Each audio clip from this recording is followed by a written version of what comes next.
Ma'am Gina, pasensya na po kayo ha, pero biglaan po yung paniningil ko sa inyo. Kasi po si nanay, nasa ospital ngayon, critical po yung condition. Kailangan po ng malaking halaga para maoperahan. Di ba naman nagsabi na ako sa'yo?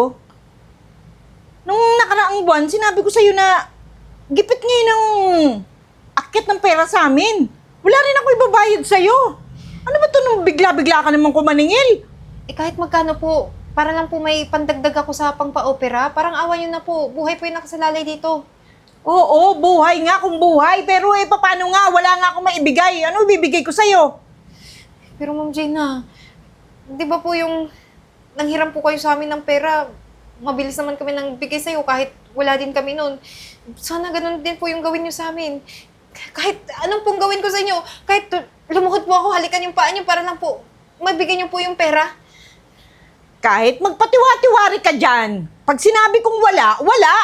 Ang hirap sa'yo eh. Bago ko yun hiram sa'yo, may kasunduan tayo na sa ganung petsa ko ibibigay. Di ba nga? Kaya nga nabawas mo na yung tubo dun eh. Pagkatapos ngayon, bigla-bigla ka maniningil. Ano yan? Lukuhan? Ma'am Gina, wala naman po akong ibang mapagtatakbuhan para makapaningil. Kasi po yung iba, ganun din yung ginawa sa akin eh. Hindi po ako makasingil. Eh, alam mo naman pala na hindi ka ngayon makasingil. Ibig sabihin talagang matumal. Wala kang makikita sa akin kahit anong sabihin mo paniningil. Wala kang maibigay talaga sa'yo. Ma'am, baka po may kakilala kayo, pwedeng makatulong sa akin. Kahit ako na po yung uutang, ako na po yung magbibigay ng interest. Stress ha? Bibigyan mo pa ako ng trabaho? Ako yung mangungutang? Eh kaya nga ako nangutang sa'yo eh. Dahil gipit din ako, pagkatas ngayon ako pa utangin mo sa iba. Alam mo mabuti pa, umalis ka na. Nasasayang oras ko sa'yo eh. Oh, ba't nakatingin ka pa? Eden, iaabot ko sana yung bayad ko sa'yo. Kasama na dyan yung abuloy. Para saan pa? Wala na nga yung nanay ko, di ba? Saan ko gagamitin yung pera? Naisip mo ba yung panahong naningil ako sa'yo? Yun yung oras na kailangan ko yan. Eh kasi nga, wala akong ibabayad nung time na yun. Kaya nga ngayon may pambayad na ako. Kaya nga eto, tanggapin mo tong cheque. Kasama na dyan yung abuloy ko. Alam mo po, hindi ko pa yan matatanggap. Salamat kung sinali mo pa yung pang-abuloy. Pero sa ginawa niyo po, kayo na lang yung tanging pag-asa ko nun. Hinindian mo pa ako. Kaya, pasensya na po, hindi ko yan matatanggap. Kung gusto niyo, sa inyo na lang yan. Paggamitan niyo kung ano man yung gusto niyo gawin sa buhay. Pero yan, sa ginawa niyo, hindi ko kasi mapapatawad eh. Alam niyo naman, di ba, buhay yung nakasalalay dun sa nanay ko dati. Pero wala eh. Hindi kayo naawa. Alam mo ang arte mo. Alam mo, yung buhay ng tao, pag talagang mamamatay na, kahit dugtungan mo ng patong-patong na kwarta yan. Nagbibigay na nga ako sa'yo ng bayad. May abuloy na nga kasama. Nagmamalaki ka pa sa akin. Opo, tama kayo. Kung oras na ng tao, oras na. Pero sana, di ba, binigyan niyo siya ng pagkakataon na mabuhay. Na makasama ko siya. Pero masyado kayong makasarili. Ba't parang ako pa sinisim mo sa nangyari dyan sa nanay mo? Ikaw lang naman, di ba, yung may malaking utang sa amin? Sana yun na lang yung inisip mo po. Nagmakaawa ko sa'yo na sana makahanap ka ng pwede kong pagkautangan. Pero hindi, pinagtabuyan mo pa ako. Kaya pasensya na po. Kung ako sa inyo, umalis na lang kayo.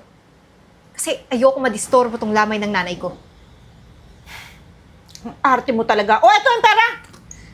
Tanggapin mo yan kung ayaw mo, basta bayad na ako sa'yo. May abuloy na din dyan.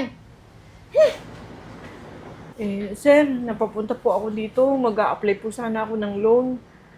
Kasi tong apo ko, kailangan po makindi transplant eh. Kailangan ko po ng pera, sir. Sige ma'am, pwede naman po kayo makapag-loan. Kailangan lang po namin yung malaman yung mga source of income nyo para pag pinrases namin yung mga papers, okay po tayo doon. Ano po ba yung source of income nyo? Nagtitinda lang po ako sa palengke, sir eh. Ganun po ba? Opo. Kailangan na po ba ng pera para sa apo nyo?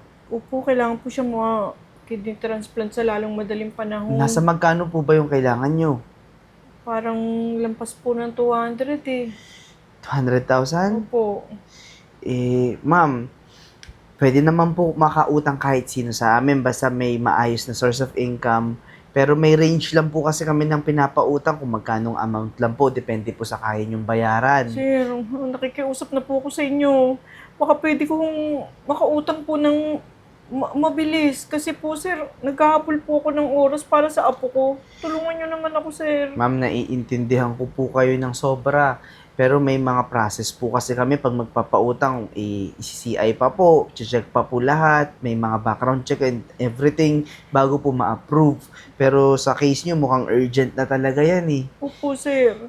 Pagkagaling nga namin sa ospital, diretso na ako dito eh. Dahil kailangan kong makahanap ng pera, sir. O sige Sir, ma'am, Nakikiusap po ako sa inyo kahit po makiusap ako kung kanino dapat, sir. sige po aayusin ko po, gagawan ko ng paraan, kakausapin ko yung business partner ko, Sige, sir. pero parang wala awa po niyo akong na. may papangako. Pero gagawin ko po lahat ng makakaya ko. Antayin niyo po ako dito. Sige po, sir. Dito. Ma'am, siya po yung business partner ko. Ma'am Eden. Opo, ako to Ma'am Gina. Kakilala kayo? Alam mo, siya yung kinikwento ko sa'yo. Siya yung dahilan. Isa sa dahilan kung bakit hindi napatagal yung buhay ng nanay ko. Humihingi ako ng pasensya sa'yo. Ang tagal ng panahon noon. Ito ako ngayon, lumalapit ako sa'yo. Baka naman pwede na matulungan mo ako para mapakidney transplant tong apo ko. Alam niyo, Ma'am Gina, ikaw po yung isa sa naging inspirasyon ko. Mabuti na lang, nakapangasawa ko ng isang businessman at napagdesisyon na namin na gumawa ng isang lending company. Hindi po kami katulad ng iba na humihingi ng malaking interest. Alam namin, nabalitaan nyo, 0 interest po ito, kaya lumapit kayo sa amin. Kasi po, alam ko kung ano yung nararamdaman ng isang tao kapag nangangailangan na, lalo na sa pamilya niya, sa mahal niya sa buhay. Actually, parang charity na nga po kami. Kasi minsan, yung iba, tinutulungan namin talaga ng walang kapalit. Kasi bukal sa loob namin ng tumulong. Ma'am, lumalapit nga po ko sa inyo. Kasi talagang hindi ko na alam ang gagawin ko dito sa apo ko eh. Naiintindihan ko po anong nararamdaman niyo, Ma'am Gina. Kaya, masakit man para sa akin ano yung nakaraan, ano yung nagawa niyo sa akin, sa nanay ko. Pero, ang importante ngayon, masalba yung kalagayan ng apo niyo. Pero sana, maging silbing aral to sa inyo na hindi lahat ng oras, lagi kang nasa taas. Kaya dapat lagi tayo marunong rumispeto at magpakumbaba. Humihingi po uli ako sa inyo ng pasensya, Ma'am Eden. Kung ano man yung nakaraan natin, baka pwedeng kalimutan na po nyo. Talaga pong napagsisihan ko na yung bagay na yun. Wala po akong hangad kundi matulungan nyo ako, kaya nandito ako sa harapan nyo. Huwag po kayo mag-alala, Ma'am Gina. Aasikasuhin na po namin lahat ng papers para po mapirmahan na rin namin ng asawa ko. Talaga po. Opo, Ma'am Gina. Dalhin niyo na po yung apo niyo agad sa ospital, tapos isusunod na lang po namin doon yung cheque. Maraming salamat po, Ma'am Eden. Sir Renz, maraming salamat po. Sige na po. Tara na, anak. Salamat po uli.